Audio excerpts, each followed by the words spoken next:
मैं जब विश्वविद्यालय में था तो मेरे वाइस चांसलर को मैं मिलने गया। वो बहुत आधुनिक आदमी थे, सारे विश्व का भ्रमण किया था, कैम्ब्रिज और ऑक्सफोर्ड में भी पढ़ाया था, कैम्ब्रिज से ही डीलिट थे, तो बिल्कुल ही अत्याधुनिक थे। उन्होंने मेरी दाढ़ी मूछ देखी और मैं तो यूनिवर्सिटी में भी लुंगी पहनता था, एक बड़ा झब्बा, और खड़ा हूं कि आधा मील से लोगों को पता चल जाए कि मैं आ रहा हूं, तो लोग सावधान हो जाएं कि बाबा जी आ रहे हैं। जिनको डरना हो डर जाएं, जिनको भागना हो भाग जाएं, जिनको जो भी इंतजाम करना हो कर ले। मैं गया था उनसे कि मुझे स्कॉलरशिप चाहिए। उन्होंने कहा कि स्कॉलरशिप तो पीछे हम बात करेंगे, पहले मैं ये पूछना चाहता हूं कि तुमने बाल और दाढ़ी क्यों बढ़ाए। मेरे विभाग के दो जो अध्यक्ष थे, मेरे जो प्रोफेसर थे, मुझे बहुत प्रेम करते थे, जो मेरे साथ गए थे मेरी सिफारिश के लिए कि मुझे निश्चित ही स्कॉलरशिप मिलनी चाहिए। वो मुझे समझा के ले गए थे कि देखो किसी विवाद में नहीं पड़ना। रास्ते भर मुझे समझाते रहे थे, देखो मैं तुमसे फिर कहता हूं। दरवाजे के बाहर भी उन्होंने मुझसे कहा, देखो मैं तुमसे फिर कहता हूं, बात विवाद नहीं करना, अपने को स्कॉलरशिप लेने से मतलब है, और स्कॉलरशिप तुम्हें मिल जाएगी। मैंने उनसे बात की है, वो राजी है, कोई अड़चन नहीं है, लेकिन तुमने अगर कोई बात विवाद खड़ा कर लिया तो मुश्किल खड़ी हो जाएगी।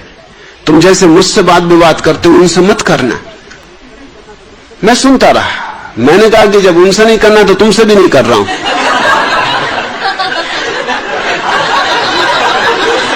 मैं बिल्कुल चुप हूं, मगर मैं ये भी कह देता हूं कि अगर उन्होंने कोई बहुत बुनियादी बात छेड़ थी तो फिर बाहर में जाए स्कॉलरशिप, मिले कि ना मिले। और उन्होंने यही बात छेड़ दी। उन्होंने देख के मुझे कहा कि और सब तो ठीक है, दाढ़ी मूछ क्यों बढ़ाई। मेरे प्रोफेसर जो मेरे पास ही बैठे थे, पैर से मेरे पैर में पैर मारने लगे कि चुप। मैंने उनसे कहा कि देखिए, इसके पहले मैं आपसे बात करूं, मेरे प्रोफेसर को कहिए कि मेरी टांग में टांग न मार। मेरे प्रोफेसर तो बहुत घबरा गए, उनको तो पसीने छूट गया। मैंने कहा कि तुम्हें क्यों पसीने छूट रहा है, स्कॉलरशिप मेरी जा रही, जाने दो। और वाइस चांसलर तो बहुत हैरान हुआ कि मामला क्या हुआ, क्यों टांग में टांग मार रहा है। मैंने कहा ये मुझे समझाते आ रहे हैं रास्ते भर से कि अगर विवाद किया तो स्कॉलरशिप चली जाएगी। मैंने भी इनसे कह रखा है कि अगर उन्होंने कोई बुनियादी बात छेड़ी तो विवाद होकर रहेगा। आपने बुनियादी बात छेड़ दी, अब ये मेरी टांग में टांग मार रहे। अब मैं स्कॉलरशिप की फिक्र करूं कि अपनी आत्मरक्षा करूं, आप बोलिए।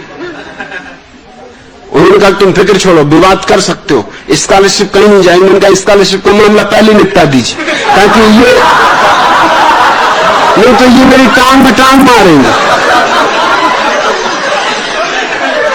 बात इतनी साफ थी कि उन्होंने पहले मेरी स्कॉलरशिप के फॉर्म पे दस्तखत किया कि ये खत्म, अब बोलो।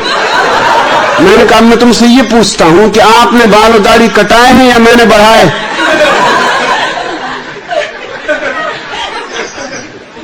ये तो अपने आप बढ़े, आपने कटाए क्यों। उन्होंने कहा ये बात ठीक है कि कटाए तो मैं नहीं। उनका तुम मुझसे पूछ रहे हो उल्टे, उल्टा चोर कोतवाल को डांट। मैंने बढ़ाए नहीं, अब मैं क्या करूं, बढ़ गए। कटाए नहीं, ये बात जरूर है, क्योंकि मैं आज तक तय नहीं कर पाया कि कटाऊं कैसे, भगवान बढ़ा रहा है और मैं कटाऊं। अब कल तुम हमसे यही कहने लोग उंगलियां क्यों नहीं कटाई, कि टांग क्यों नहीं कटाई, अभी तो बड़ा मुश्किल हो जाए, हम क्या क्या कटाएं। तुमने क्यों कटाए। उन्होंने कहा कि मुझे थोड़ा सोचने का समय दो। कितना समय चाहिए। मैंने कहा स्कॉलरशिप का मामला तो खत्म हो चुका है, अब ये बात चलेगी, इसको मैं छोड़ने वाला नहीं हूं, मैं रोज आ जाया करूंगा। आप सोचें रोज मैं ठीक 11 बजे आपके दफ्तर पर दस्तक दिया करूंगा। दस्तक देने की वैसे भी जरूरत नहीं, मेरी खड़ा हूं करीब आधा मील से बस।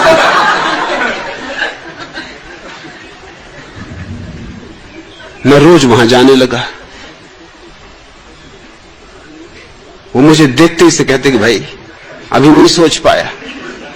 चौथे दिन मुझसे बोले कि तुम मुझे सोने दोगे कि नहीं। रात भर मैं करवटें बदलता हूं, सोचता हूं कि क्या जवाब देना।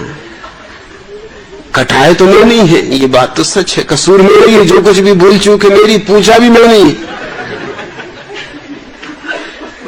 मैंने उनसे पूछा कि थोड़ा सोचो तो, अगर कोई स्त्री दाढ़ी मूछ बढ़ा ले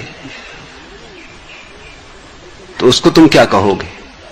कहे उसको हम पागल कहेंगे। तो मैंने कहा कोई पुरुष दाढ़ी मूछ कटा ले तो उसको तुम क्या कहोगे? स्त्री बेचारी पागल, क्योंकि दाढ़ी मूछ बढ़ा ली। मैंने उनसे पूछा कि अगर स्त्री दाढ़ी मूछ बढ़ा ले उससे कोई विवाह करेगा? कभी मुश्किल है उससे कोई विवाह करे। आप विवाह करोगे?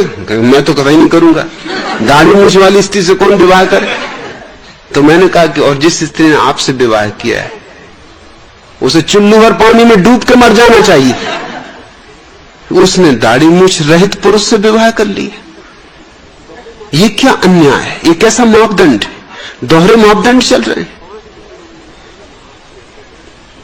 5वें दिन उन्होंने मुझसे कहा मैं हाथ जोड़ता हूं, प्रश्न तो मुझे और भी पूछने थे, मैं मतलब खड़ाऊ के संबंध में और ये चोगा और ये लुंगी, मगर मैं कुछ नहीं पूछता भैया, मुझे पूछने नहीं प्रश्न, मैं हार गया। मैं अपने प्रश्न वापस लेता हूं। और अब मैं समझा कि तुम्हारा प्रोफेसर क्यों तुम्हारे पैर में टांग मार रहा था। अरे वो मेरी टांग में टांग मारता तो ठीक था, उसे मुझे सावधान करना था, तुम्हें क्या सावधान करना?